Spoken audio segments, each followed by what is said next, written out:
Hi, my name's Michael Williams. I'm the Managing Director and one of the Senior Financial Planners of the Hopkins Group.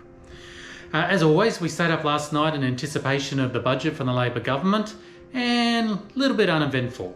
They had this balancing act between money to spend, which was quite surprising, but not wanting to drive inflation any further. And I actually think they did a reasonable job of achieving that outcome.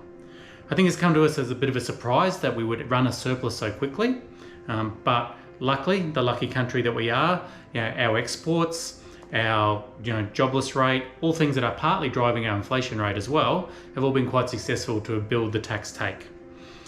That balancing act meant that money went towards lower socioeconomic that had been left behind from cost of living pressures into their pockets, which I don't think is a bad thing to do.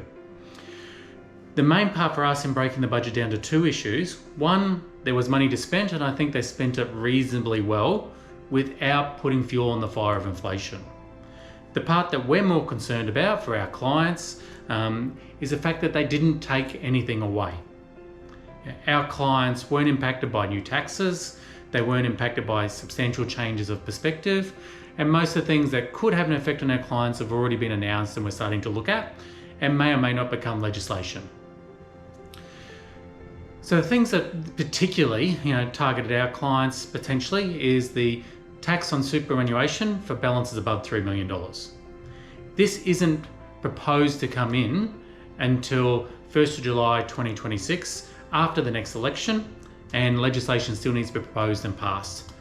Two of the changes there that we hope will come through as that legislation moves along. One is that indexation will apply, so this number really only targets those people that can afford to pay it. But two, the fact that the tax is now at the moment proposed to be on unrealised capital gains, we think is a little bit unfair, and hopefully legislation will change that and improve upon that, so it's tax on profits, assessable income, etc., and not unrealised capital gains. The part that I also found surprising is that we all know that migration is going to be strong, rents are going up, builders are struggling, but there hasn't been that many announcements about how to help the property market, either from a rental assistance perspective, apart from tinkering on the edges on rent assistance, which was a very small amount for a small portion of the population. But how do we encourage building of new property? How do we meet the migration need for rental and ownership of property? How do we stop builders going broke?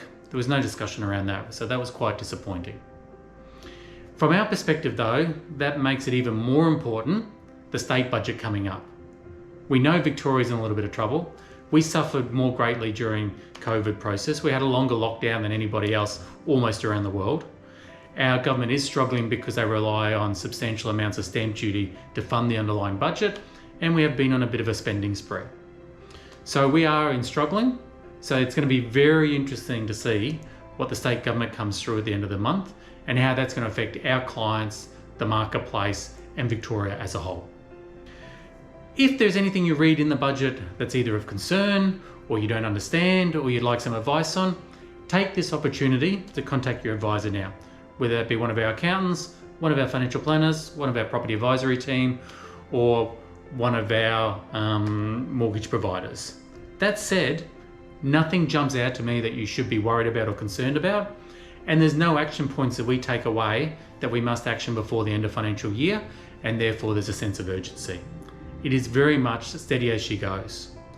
We are very comfortable ourselves believing that this surplus will most likely flow on to next year. I believe the government's been very conservative in the numbers they proposed on the basis they can turn around and go, look at the great job we've done again next year. It will be interesting to see if they will tackle, with a bit of political capital, some greater issues with respect to tax and property and other items that we think are big of nature. But at the moment, they didn't use this political capital in this budget, preferring to promote the surplus, to look at cost of living, and not put fuel on the fire with respect to inflation. Look forward to seeing you in the office.